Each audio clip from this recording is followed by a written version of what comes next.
Thank you, Patty. Thank you, Sarah and Mark, Jason. Jason and I thought we could kind of start everything off by honoring all of you for everything that you do for your community and for your young people. And of course, especially Sarah and Mark and the board of directors for organizing and implementing Wheels Hope and giving so much hope to so many people. So we have an honor song, a very ancient honor song that we're going to sing to honor all of you. And so thank you so much for all your work.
Jason. The honor to sing that song, and that is a old Northern Cheyenne honoring song, and it goes way back many hundreds of years, and it was passed along to me by my uncle Conrad Fisher. And the Southern Cheyennes were in this area, of course, as we well know, and of course the Utes, close relation to Jason over here. So. All that music comes from this basic area and the tribes that have been here for so long. And just to maybe give you a little insight into what that song was saying, there are actually no words in that song. And a lot of the songs that you hear sung by Northern Plains tribes don't actually have words in them. There are many songs that do have words, but the majority do not, and so we're just known as straight songs. And so again, that song was used to honor people who made contributions to the community and showed leadership and all those things that we want to have as individuals and for our children. So I just wanted to again share a little bit about what I do and thank all of you for allowing me to come here and speak before you. And it's a real privilege to work with the kids at Wheels Hope. And like Sarah was saying, I am an academic, and I've had some good fortune as an academic. One of the research projects that I was involved with was a study that was done on a 12,600-year-old boy that was found not far from Bozeman, Montana. And that boy was found back in 1968. And a DNA test was done on him in 2013. It was completed. And so we found out exactly who that little boy was after decades of wondering who he was. And when the DNA results came back from a research lab in Copenhagen, Denmark, it turned out that the boy was 100% Native American. And so 12,600 years, we know of the same people have been here in the same place. That little boy, when he died, was about approximately 3 years old, is what the anthropologists and the scientists suspect. And he was buried with 118 priceless Clovis artifacts, the largest collection of prehistoric artifacts ever discovered in America, by far. By far. Nothing even comes close to this discovery. Every single tool that Clovis people used was found in this little boy's grave. All covered with sacred red ochre powder, iron powder. And there was a lot of mystery surrounding that whole occurrence. First of all, there's been many things about this discovery that are just absolutely astounding. For example, this little boy is the only person ever discovered associated with Clovis artifacts. All of the other Clovis artifacts that have been found, there's never been any human remains with them, so we have never really known who the Clovis people were and how they actually buried people.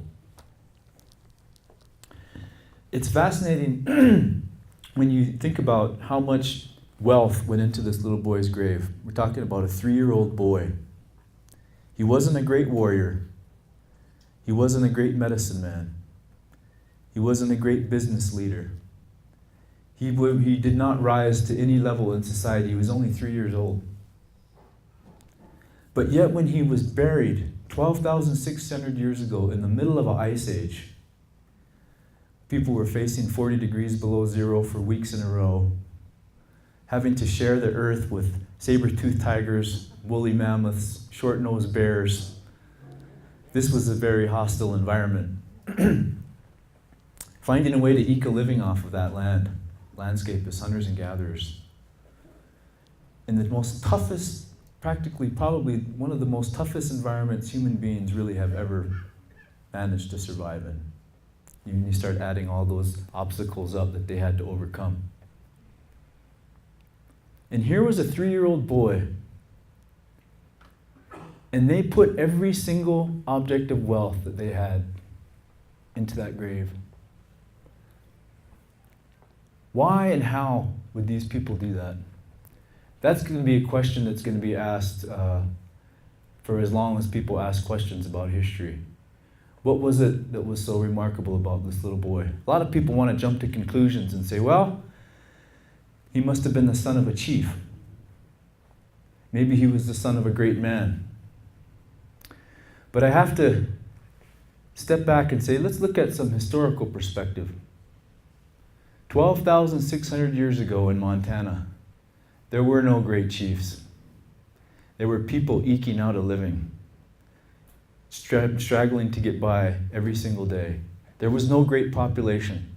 There was no way of creating great wealth. These people did everything with their own 2 hands. They had no domesticated animals, no horses to ride on. Everywhere they went, they walked. The tools in that little boy's grave came from a 200-mile radius from that spot, including the Yellowstone Park, that had been walked to that grave. And you can see most of the artifacts that were in that gravesite in the PBS Nova film that Sarah referred to, and it's called The Great Human Odyssey. And fortunately for all of us, it's on Netflix. And so it's easy to access, and I encourage you to watch it. It was nominated for an Emmy for Best Documentary Film of the Year. Didn't quite make it to that, but it was pretty prestigious to get nominated for that.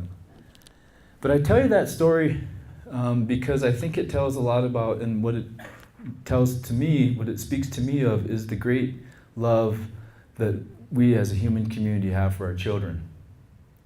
And how, going back to the earliest dawn of time, that's how we felt. There was nothing that was too expensive or too good for our kids. And I believe Native peoples have always held that really strong in their hearts. There's a great story shared by the pastor, about Mark allowing Mike to do things on his own. And I wanted to share it. It brought to mind another great story I want to share briefly with you. I don't know how many of you are familiar with a famous educational theorist named Abraham Maslow. For those of us who are teachers, we studied Abraham Maslow in college, and he has a theory called the hierarchy of needs. Pretty famous theory. But a lot of people wondered, how did he develop that theory? What a lot of people don't know is that he spent the summer with the Blackfeet Indians the year or so before he developed that theory. And his comment was he'd never seen so many self-actualized people in a community. How did these people achieve this? And he talked about one instance in particular. He was sitting inside of a cabin with many Blackfeet. It was kind of a community gathering place. And there was a little boy, about probably 3 or 4 years old, got up to walk outside, middle of winter. Maslow said he watched the boy walk over and put his hands on the door and begin to push. Push that door open. Couldn't do it. He said he watched all those Blackfeet people in that table look at that little boy pushing at that door. Not one of them got up to open the door for him. And he was wondering, what's wrong with these people? Don't they want to get up and open this door for this little boy who's trying so hard? But nobody did. And one of the reasons is because that little boy never said, "Can someone open the door for me?" He said, "I don't need your help. I'm going to open this door by myself." And those of us who are parents, we know that, and we love to see our children do those kinds of things. And seeing these kids at Will's Hope take that kind of authority over their lives and the hope that it brings them, I mean, it's a beautiful thing. And I'm just so thankful and fortunate to be a part of all that. And whatever I give is small compared to what I get back. Being a part of this family tonight, there's a lot of love in this room. And it's humbling for me to be here. That you can call on your friends and they'll come through for you, pull together to make this all happen. It's pretty emotional for me to see that. And I just wish that every community would be able to come together like that and have leaders that would show the way and sacrifice their time and energy and turn their sorrows and turn their losses into something beautiful. I mean, that is really leadership at its most precious, I think. So thank you for inspiring me and helping guide me in my path and allowing me to be a part of your circle. And it is a beautiful circle here, a wonderful place here in Colorado Springs, my first trip. And I'll never forget it. So thanks for embracing me and showing me your love. And I want to turn it over now and let my good brother here, Jason Baldus, since this is his homeland, give an opportunity. Thank you so much.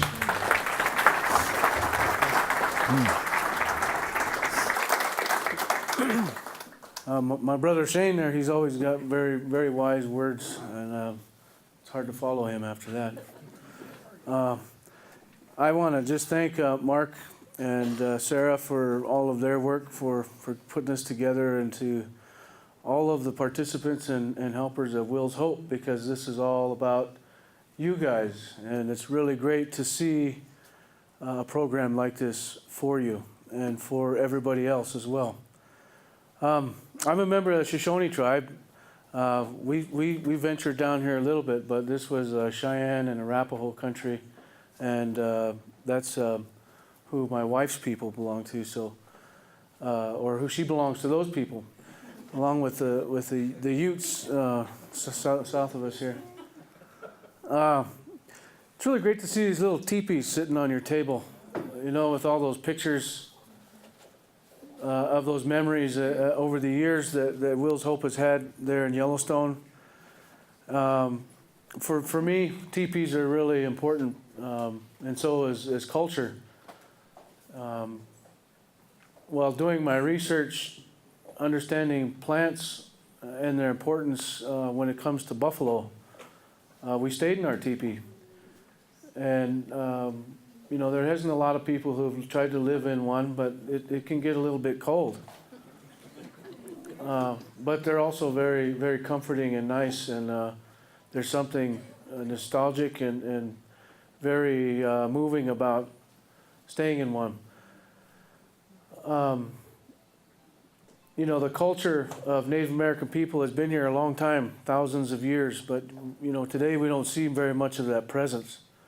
And the fact that Will's Hope has taken it upon yourselves, to include Native people, Native beliefs, Native spirituality is very important, and that's a special thing that we've been invited to be part of this and contribute, because I always feel so much more empowered after I've spent time with you than what I get so much more out of it than what I bring, I feel.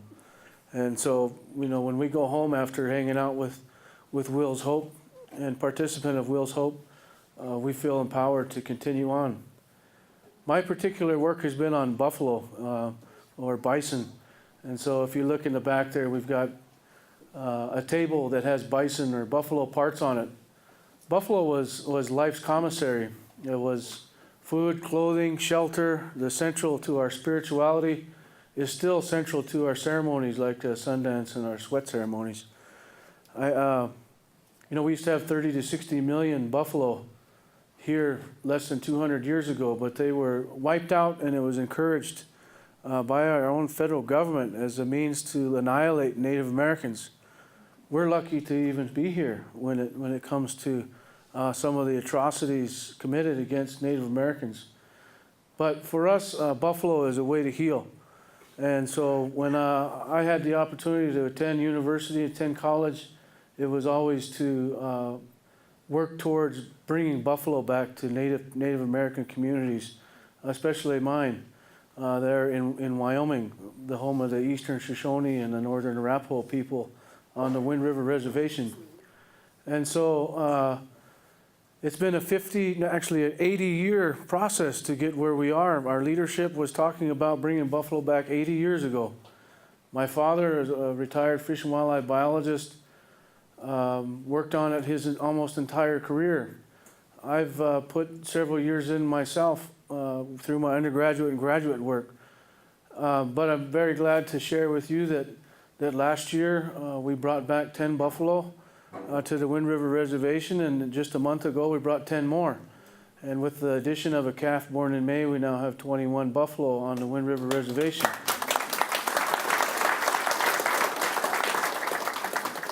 Sarah wanted me to brag about that, but they did make a video about it, and glad to be part of the whole effort. It'll be on Wyoming PBS. I showed Sarah the clip of it. That is a rough copy of the program that'll go in. But if you have access to the internet, you can go to PBS, WyomingPBS.org, and it'll be aired on there. But so bringing the buffalo and the buffalo box and the parts to be able to share with folks at Will's Hope has been. It's been very great for me to be able to share the importance of the story of the buffalo, but also to share a little bit of our culture, a little bit about who we are as Native people, Shoshone and Crow and Arapaho, that we're just a few people in the grand scheme of Indian country that is still here. That even though we don't often see it, that Native American people, the people who were originally here, are still out there, and we're kind of like buffalo. We're isolated on former pockets of our once former vast territories. Buffalo are now on parks and national refuges, and Native Americans are on reservations. Although there's a lot of natives in Denver that aren't on a reservation. So the cultural component that we try to bring to Will's Hope as Native American peoples is to just share the importance of young people and the importance of everybody in our families, that no one is ever left behind. No one's ever left out. and in fact that we help those others that are in need first before ourselves. And so I think that that hope of this program is that other people can see the importance to young people with disabilities. And so I encourage you to support wholeheartedly the Will's Hope and the program for the men's and the women's program that will come after this next year. We plan to be there for the entirety of the 3 sessions that go on. And I'm just humbled as well to be a part of this program. This needs to be a nationwide program, not just here in Colorado Springs, but I'm glad that so many people can benefit from it. So with that, I'm sure I went over our time. So, yeah. All right. Well, thank you very much. We're glad to be here. Can I make one last comment?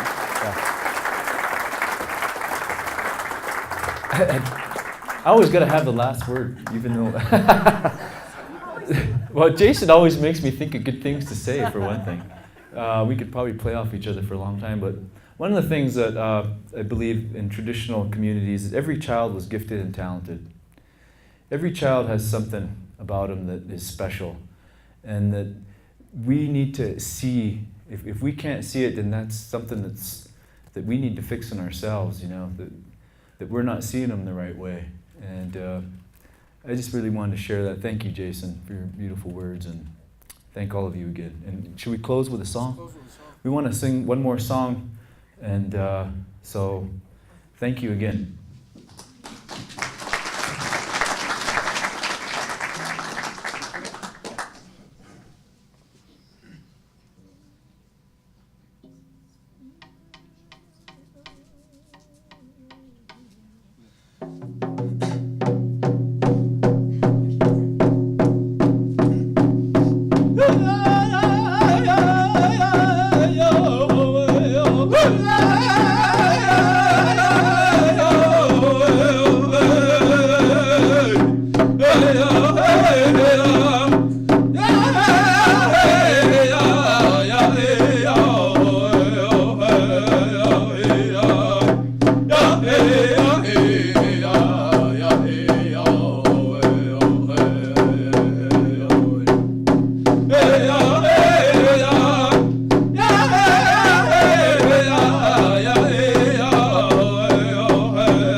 celebration in the Native American community.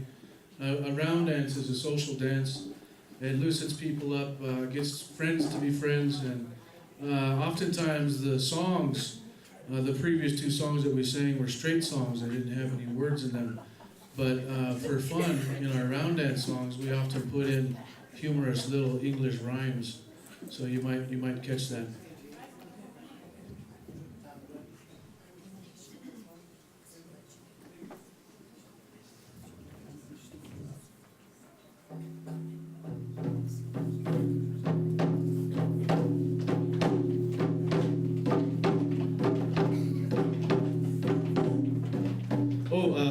You're gonna go in a clockwise fashion. Okay, and I'll explain why too, because for Northern Plains tribes, we do everything clockwise. All of our ceremonies, all of our dances, everything. And it's because that's the way the sun moves, you know, and in south, when you're facing it, it goes from left to right, and then comes back again that same way. So that's the way we move. you.